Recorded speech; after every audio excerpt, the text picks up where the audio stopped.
अस्सलाम वालेकुम नाज़रीन, क्या हाल है। मैं उम्मीद करता हूँ आप लोग खैर आफियत से होंगे। आप लोगों की आफियत खैर ही मतलूब है। नाज़रीन, मैं आपका host summer Gondal, food scientist and nutritionist. नाज़रीन, आज का टॉपिक बहुत इंटरेस्टिंग होने वाला है। वो क्या है नाज़रीन, ये उन लोगों के लिए बहुत अहम टॉपिक है जिन्हें पैखाना या आप कहें बड़ा पेशाब कहें या पूप कहें या स्टूल कहें कि वो जो है खुलकर नहीं आता। यानी कि उन्हें फ्रीक्वेंटली बावल मूवमेंट्स होती हैं, यानी कि 1 घंटे बाद, आधे घंटे बाद, अभी वॉशरूम से आए होते हैं, थोड़ी देर बाद उन्हें फिर ऐसा लगता है कि उन्हें पखाना आया, फिर वॉशरूम जाते हैं, फिर आते हैं, फिर उन्हें लगता है कि नहीं बस थोड़ा-सा आया है, मुझे पखाना आया है, सही खुलकर नहीं आ रहा, फिर आधे घंटे बाद फिर दौड़े होते हैं वॉशरूम। ये मैं आपको उन लोगों के लिए बता रहा हूँ। तो सबसे पहले मैं नाज़रीन आपको बताता हूँ कि इसकी वजूहात क्या होती हैं। सबसे पहली जो वजह होती है वो ये आ जाता है कि हमारे गट में सम टाइम क्या होता है कि कोई इन्फेक्शन होता है छोटा-मोटा। वो पैरासाइट से भी हो सकता है, वो बैक्टीरिया से भी हो सकता है, वो वायरल भी हो सकता है। तो इस इन्फेक्शन की वजह से भी सम टाइम ऐसे होता है कि हमें जो पखाना है, स्टूल है या पूप है, वो क्या है कि वो हमें सही खुलकर नहीं आता। हमें फ्रीक्वेंटली बार-बार आना शुरू हो जाता है पोर्शंस की फॉर्म में। अच्छा नाज़रीन, दूसरी इसकी क्या वजह हो जाती है? नाज़रीन, दूसरी वजह मैं आपको बताता हूँ कि वो है फूड एलर्जी। कुछ लोगों को कुछ खाने की चीज़ें रास नहीं आती, कुछ को दालें रास नहीं आती। इसी तरह कुछ लोगों को अंडे रास नहीं आते, कुछ लोगों को मूँगफली नहीं आती, किसी को बादाम है, किसी को पिस्ता है, किसी को मछली है।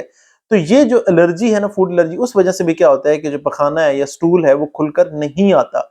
वो उन्हें बार-बार पोर्शंस की फॉर्म में आ रहा है। नाज़रीन, तीसरी जो वजह है, ये बहुत से लोगों में, मैंने पेशेंट्स में बहुत ज़्यादा देखी है, वो क्या है? नाज़रीन, वो है लैक्टोज़ इंटॉलरेंस, कि दूध के अंदर जो मिठास होती है वो लैक्टोज़ की वजह से होती है। तो वो क्या होता है, उस वजह से उन्हें एक तरह की बदहज़मी सी हो जाती है और उससे भी क्या होता है कि उन्हें जो पखाना है बेसिकली वो खुलकर नहीं आता, यानी कि बार-बार पोर्शंस में आना शुरू हो जाता है।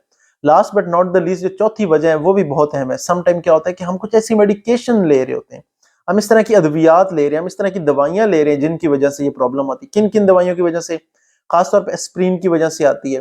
फिर जो non steroidal anti inflammatory drugs हैं जैसे निसेड्स हैं, या मैं आपको कहता हूँ कि पेनाडोल है, यानी कि जिसमें पैरासिटामोल होता है, तो उसकी वजह से भी ये लोगों को होता है कि जो पखाना है वो बार-बार पोर्शंस की फॉर्म में आ रहा है और सही खुलकर नहीं आता। अब नाज़रीन, मैं आपको एक आसान सा टोटका बताता हूँ कि जिससे हम ये मसला जो है अपना हल कर सकते हैं। वो क्या हो सकता है कि आपने क्या लेना है कि 1 चम्मच अपने गुड़ की ले लेनी है, ठीक है?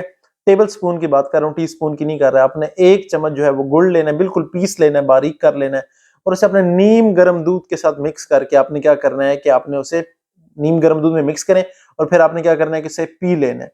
इससे क्या होगा कि ये जो आपका पखाना है, स्टूल है, बिल्कुल खुल कर आएगा और जो आपको लग रहा था ना कि बार-बार पोर्शंस में आ रहा है, इस तरह बिल्कुल नहीं होगा। लेकिन वो लोग जिन्हें लैक्टोज़ इंटॉलरेंस है, जिन्हें दूध या दूध से बनी चीज़ें, चीज़ भी हो सकता है, पनीर भी हो सकता है, उस वजह से ये मसला है।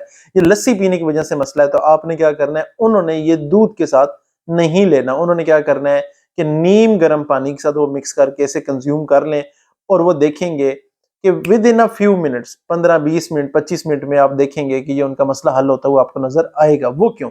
नाज़रीन, जो गुड़ है ना, इसका एक लैक्सेटिव इफ़ेक्ट है, ठीक है? लैक्सेटिव्स क्या होती हैं? जो पेशाब आवर होते हैं, तो वो उसमें क्या होता है कि बेसिकली आपके जो गट के अंदर मसल्स हैं ना, उन्हें स्मूथ कर देते हैं। तो उससे क्या होता है कि जो भी आपने खाया होता है उसकी मूवमेंट बड़ी ईज़ी होती है और दूसरा क्या करता है कि ये आपका जो पखाना है उसे सॉफ्ट कर देता है, तो उसे आपके इंटेस्टाइन में से निकलना बहुत ईज़ी होता है। इससे क्या होता है कि वो जो आपको पोर्शन में आ रहा होता है, स्टूल आ रहा होता है, वो एकदम आसानी से आ जाता है। नाज़रीन, मैं उम्मीद करता हूँ आज का सेशन आपके लिए बहुत ज़्यादा हेल्पफुल साबित होगा। किसी किस्म का कोई सवाल हो तो कमेंट बॉक्स में पूछ सकते हैं। अपने होस्ट समर गोंदल को इजाज़त दें। अल्लाह हाफ़िज़।